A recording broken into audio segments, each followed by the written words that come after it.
Ешқашан жалғыздықтан қорықпа. Кейде дәл сол жалғыздық саған өзіңді табуға, шын мәнінде мықты екеніңді ұғынуға көмектеседі. Кешіре біл, бірақ әрбір істен сабақ алуды ұмытпа.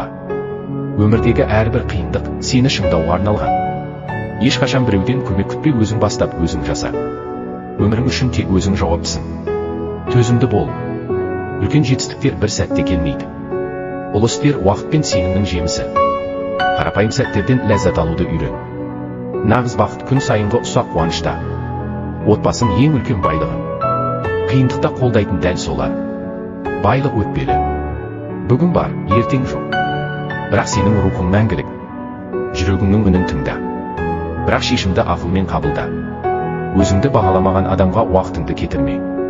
Сен бағалауға лайықсың. Әр сәтке ризашылығыңды білдір. Өмір осы сәттердің жиынтығы. Қателіктен қорықпа. Олар сені мықты ететін өмір сабақтары. Денсаулығыңа көңіл бөл. Ертеңгі күн бүгінгі таңдауыңа байланысты. Өзіңді биікке жетелейтін адамдармен аралас, төменге тартатындардан аулақ бол. Басқаның жетістігіне қызғанышпен қарама, керісінше шабыт ал. Материалдық дүниеге байланып қалма, олар келеді де кетеді. Өмір қысқа, әр күніміз санаулы, өзіңе де, өзгеге де шыншыл бола біл. Өмірдің әрбір сәтін бағала.